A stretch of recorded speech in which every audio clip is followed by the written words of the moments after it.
Okay, you fucking hit me? Fuck, think you can hit me? Think you fucking hit me? I hit you in the ass.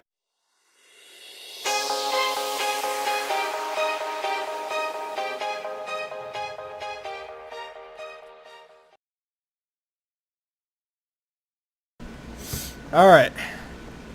So I have a story to tell. Gather around, everyone. Alright. There was once a man who went by the name of Jim Bub. Don't ask why he goes by the name of Jim Bub, that's just how it goes. Lordy mercy with the fucking pumpkins, guys. Alright. This Jim Bub. This man named Jim Bub. He liked to walk around with a crossbow. But he never wanted to kill anyone. He was a friendly man. He helped anyone he could see, and anyone he didn't. But one day, there was a clan. They all had AKs, bolt actions, and pumpkins. And they came after him. All of them started firing at once. But for some reason, nothing happened to Jim Bub. When Jim Bub turned around, there was a man wearing a red sweater. This man goes by the god of red sweaters. He had saved Jim Bub because of all the kind things he had done for all the people. He killed the clan members, gave Jim Bub all their weapons, and they all lived happily ever after. And then Jim Bub died. The end. Don't ever fucking hit me again. Alright, who's got the next story? Whoever tells the best story, whoever tells the best story gets my gun. Ooh. Okay. Well, you gotta wait until he stops chopping a hater up. Lordy mercy. Oh god. Chopping a hater up. Alright. Next story. Who's got the next story? Hey, you want your skull, Tumble? Whoever tells the best story gets my gun. If there's not another story, I'm shooting all of you in the head.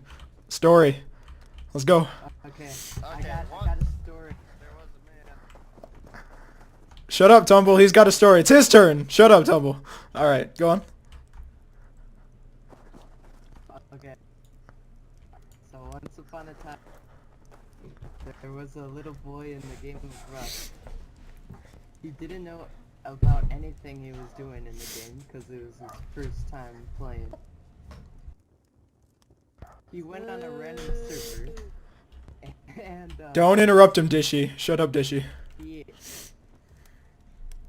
was the day before the wipe happened, and he found a random base that was already raided. He was gonna use it for shelter to hide from the enemy clan, but inside of the raided base there was a bunch of gears and AKs and all that.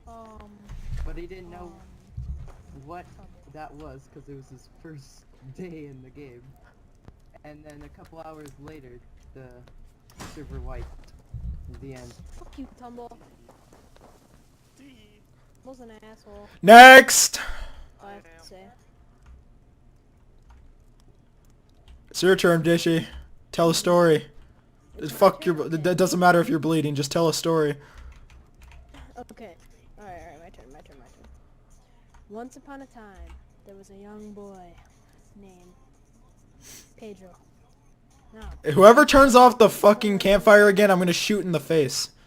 Go on, sorry. I swear to fucking God, you turn off the campfire one more time. Give me my cooked meat. But whatever. So, once upon a time, there was a young boy named Pedro. Pedro was unlike any other boy. He had X-ray vision. Now, Pedro was not a very nice kid. Now, the reason he was not... Get the fuck out of I'm gonna die. Hold on. Okay. Now, the reason Pedro wasn't such a nice kid was because as a child, he was abused. So, Pedro decided to take aggression towards the next time he was abused. And from that day forward, he became known as Pedro the Killer. Now, when Pedro the Killer had gone around the streets, everyone would hide and in fear, as if he was to chop their heads off. One day, Pedro had came across a young boy named Pedro Jr. It was his son. No one knows where this young son came from. All that Pedro knows was that he had to take him in. And when Pedro took him in, he taught him to kick some ass. He made Pedro Jr. into the world's best boxer ever. Cute airplane.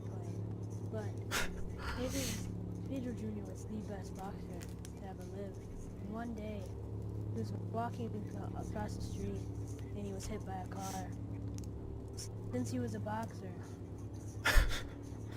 he was able to fight off the injuries of being hit by a car, although the doctors gave him a 1% chance of living.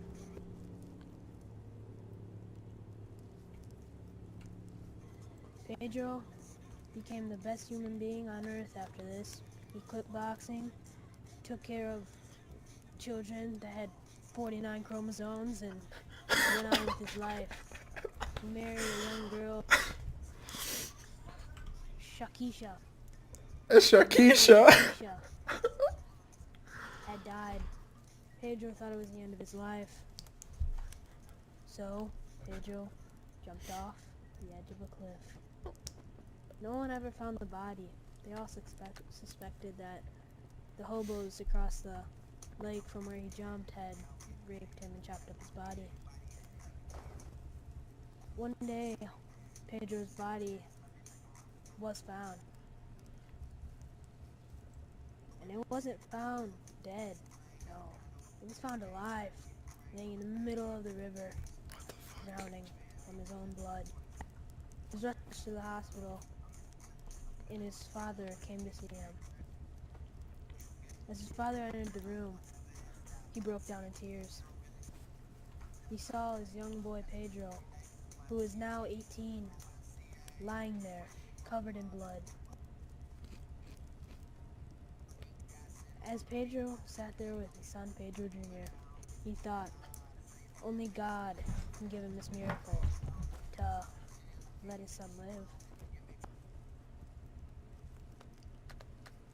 God didn't answer his prayers, and his son Pedro died. After this, he began a new life. He changed his name and left everything in the past. And then, when he was now 90 years old,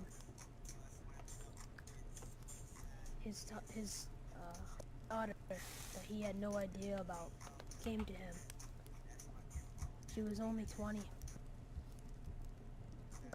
Now, he began to break down in tears again, thinking about how she never met her brother. The pressure of him crying so much. Alright, well, I'm bored. You win the gun, because you didn't bore me. Here you go.